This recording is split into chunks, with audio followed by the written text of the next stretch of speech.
Rica ডাঙৰীয়া, বিধানসভাৰ উপাধ্যক্ষ নুমল মমিন ডাঙৰীয়া, মন্ত্ৰী যোগেন মহান ডাঙৰীয়া, সঞ্জয় কিষাণ ডাঙৰীয়া, ৰণোজ পেগু ডাঙৰীয়া, ইউজি ব্ৰহ্ম ডাঙৰীয়া, নন্দিতা গাৰ্লুচা ডাঙৰীয়ানী, বিটিচিৰ বিধানসভাৰ অধ্যক্ষ কাতিৰাম বড়ো ডাঙৰীয়াকে উপস্থিত বিশিষ্ট ব্যক্তিসকল, সন্মানীয় বিধায়কসকল আৰু উপস্থিত সুধীবৃন্দ।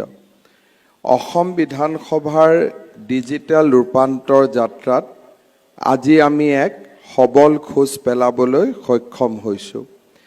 কিছু সময় পূৰ্বে পবিত্ৰ বিধানসভা চৌহদত আমি নতুনকৈ স্থাপন কৰা নেটৱৰ্ক অপাৰেশ্যন কেন্দ্ৰৰ কক্ষ, স্মাৰ্ট পোল আৰু ডিজিটেল কৰিডৰৰ দৰে উন্নত প্ৰযুক্তিগত ব্যৱস্থাসমূহ উদ্বোধন কৰাৰ সৌভাগ্য হ'ল।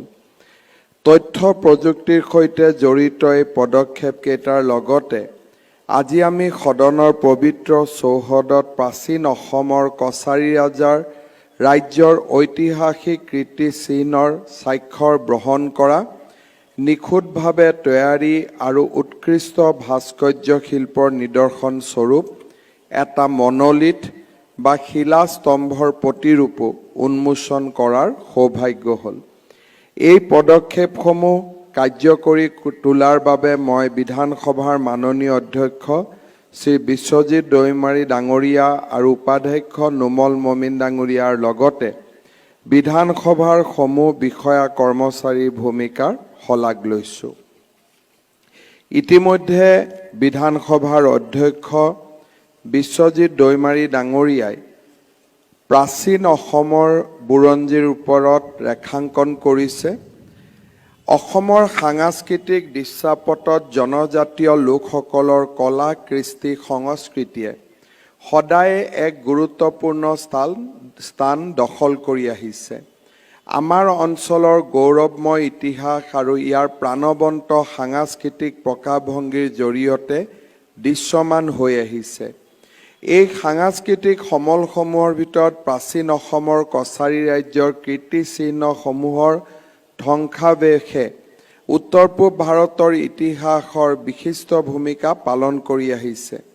শিল্প আৰু স্থাপত্যৰ প্ৰতি কছাৰী ৰজাসকলৰ আগ্ৰহ আৰু প্ৰচেষ্টা এই কীৰ্তিচিহ্নবোৰে প্ৰকাশ কৰে। অঞ্চলটোৰ অন্যতম পুৰণি ৰাজ্য বুলি গণ্য কৰা কছাৰী ৰাজ্যৰ শিপা সমগ্ৰ উত্তৰ পূব ভাৰতত বিয়পি আছিল। বৰ্তমানৰ নাগালেণ্ডৰ ডিমাপুৰ খ্ৰীষ্টীয় দশম-ত্ৰয়োদশ শতিকাৰ সময়ছোৱাত কছাৰী ৰাজ্যৰ ৰাজধানী আছিল। পৰৱৰ্তী সময়ত কছাৰী ৰাজ্যৰ ৰাজধানী ডিমাপুৰৰ পৰা মাইবঙলৈ স্থানান্তৰিত হৈছিল। ডিমাপুৰত থকা কছাৰী ৰাজ্যৰ ধ্বংসা অৱশেষ নিখুঁত ভাস্কৰ্য শিল্পৰ অপূৰ্ব চানেকি। এই ধ্বংসাৱশেষ থকা ৰাজবাৰী পূৰ্বতে 3খন দেৱাল আৰু ধনশিৰি নদীৰে সুৰক্ষিত আছিল। বৰ্তমান দেৱাল 3খনৰ অস্তিত্ব নাই যদিও ৰাজবাৰীৰ পূব দিশৰ প্ৰৱেশ পথে এতিয়াও ডিমাপুৰৰ ঐতিহাসিক তাৎপৰ্য প্ৰতিফলিত কৰে। কছাৰী ৰাজ্যৰ ধ্বংসাৱশেষ 3টা সমান্তৰাল শাৰীত প্ৰায় 100টা শিলৰ খুঁটা আছে। এই মনোলিথ বা একক শিল্পৰ স্তম্ভবোৰ বালিচহীয়া শিলৰ পৰা খোদিত কৰা হৈছে। একাংশ বুৰঞ্জীবিদৰ মতে এই শিলাস্তম্ভবোৰ মহাদেৱ শিৱৰ সন্মানত নিৰ্মাণ কৰা হৈছিল। আন বুৰঞ্জীবিদৰ মতে ৰাজবাৰী আছিল বিশিষ্ট কছাৰী ব্যক্তিসকলৰ সমাধিস্থল। ভিন্ন আখ্যান স্বত্বেও এই একক শিল্পকলাক কছাৰী ৰাজ্যৰ বিজয় কীৰ্তিচিহ্ন হিচাপে গণ্য কৰা হয়। ডিমাপুৰৰ কছাৰী ৰাজ্যৰ ধ্বংসা অৱশেষে খ্ৰীষ্টীয় দশম শতিকাৰ ইতিহাসৰ এক গুৰুত্বপূৰ্ণ সময়ছোৱাৰ প্ৰতিফলন ঘটায়। একক শিলাখণ্ডত খোদিত আকৃতি আৰু আৰ্হিবোৰে কছাৰী ৰজাসকলৰ তীক্ষ্ণ কলাত্মক আগ্ৰহ চিত্ৰিত কৰিছে। সম্প্ৰতি এই কালজয়ী গাঁথনিবোৰ উত্তৰ পূব ভাৰতৰ গৌৰৱময় অতীতৰ সাক্ষী হিচাপে থিয় দিছে। অসম বিধানসভাৰ মজিয়াত এই মনোলিথৰ প্ৰতিৰূপ উন্মোচন কৰিবলৈ পাই সঁচাকৈ আমি আনন্দিত হৈছোঁ। এই পদক্ষেপে জনজাতীয় কৃষ্টি সংস্কৃতি আৰু ঐতিহ্যৰ সংৰক্ষণ তথা প্ৰসাৰ সাধনৰ দিশত এক অতি গুৰুত্বপূৰ্ণ পদক্ষেপ হিচাপে সদায় চিহ্নিত হৈ ৰ'ব। জনজাতীয় কৃষ্টি সংস্কৃতি সংৰক্ষণৰ বাবে আমি নিৰন্তৰ প্ৰয়াস চলাই আহিছোঁ।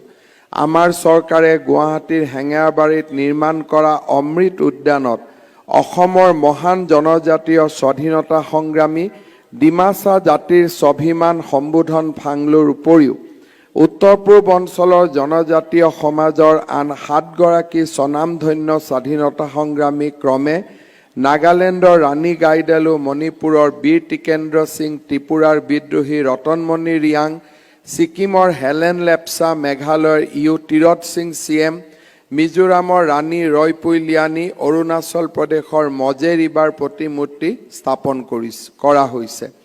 ইয়াৰ উপৰিও জনজাতীয় সংস্কৃতি, পৰম্পৰা আৰু ধৰ্মীয় বিশ্বাসৰ সংৰক্ষণ তথা প্ৰসাৰৰ দিশত কাম কৰিবলৈ আমাৰ চৰকাৰে ৰাজ্যত প্ৰথমবাৰৰ বাবে খিলঞ্জীয়া আৰু জনজাতীয় বিশ্বাস আৰু সংস্কৃতি বিভাগ স্থাপন কৰিছে। মই ভাবোঁ আজি বিধানসভাত ডিজিটেল কৰ্মৰাজিৰ পৰা আমাৰ ঐতিহ্যলৈকে ইয়াক আধুনিকতা আৰু আমাৰ পৰম্পৰা ঐতিহ্য দুয়োটাকে বহন কৰাৰ এক প্ৰচেষ্টা চলোৱা হৈছে। মই বিধানসভাৰ অধ্যক্ষ ডাঙৰীয়াক অভিনন্দন জনাইছোঁ আৰু আশা কৰোঁ এনেধৰণৰ ব্যৱস্থাসমূহে অসমৰ পুৰণি ইতিহাসলৈ আমাক ঘূৰি যাবলৈ প্ৰেৰণা যোগাব। পুৰণি ইতিহাসৰ অধ্যয়নে আৰু পুৰণি আমাৰ ইতিহাস সংস্কৃতিৰ উদ্ধাৰৰ অবিৰত প্ৰয়াসে আমাৰ জাতিক এক ঐতিহ্যবান আৰু সংস্কৃতিবান জাতিলৈ পৰিণত কৰিব। এই সুযোগতে অসমীয়া ভাষাৰ চতুৰ্দশ শতিকাতে আৰম্ভণি সম্পৰ্কে অসম চৰকাৰে প্ৰস্তুত কৰা অতি সুন্দৰ দলিলৰ পৰিপ্ৰেক্ষিতত প্ৰধানমন্ত্ৰী নৰেন্দ্ৰ মোদী ডাঙৰীয়াই অসমীয়াক ধ্ৰুপদী ভাষাৰ যি সন্মান আগবঢ়ালে, সি আমাৰ এই যি প্ৰচেষ্টা, সেই প্ৰচেষ্টাক আৰু এখোজ আগুৱাই লৈ গ'ল। এই সময়ছোৱাৰ ভিতৰতে আমি চৰাইদেউ মৈদামক বিশ্ব ঐতিহ্যৰ স্থানলৈ লৈ যাব পাৰিলোঁ। অসমৰ বিহুক আমি নতুন ৰূপত বিশ্বৰ দৰবাৰত প্ৰতিষ্ঠা কৰিব পাৰিলোঁ আৰু অহা 24 ফেব্ৰুৱাৰীত ঝুমুৰ নৃত্যকো আমি আন্তঃৰাষ্ট্ৰীয় পৰ্যায়লৈ লৈ যোৱাৰ বাবে এক বিশেষ পদক্ষেপ আমি হাতত লৈছোঁ। মই ভাবোঁ এনেধৰণৰ প্ৰচেষ্টাসমূহে অসমক এটা সংস্কৃতিবান প্ৰদেশ আৰু অসমীয়াক এটা সংস্কৃতিবান জাতিলৈ ৰূপান্তৰ কৰিব। পুনৰ এবাৰ আটাইকে ধন্যবাদ আৰু অভিনন্দন জনাই বিধানসভাৰ অধ্যক্ষ ডাঙৰীয়াক পুনৰ কৃতজ্ঞতা জনাই মই মোৰ বক্তব্যৰ সামৰণি মাৰিছোঁ। ধন্যবাদ। জয় হিন্দ, বন্দে মাতৰম।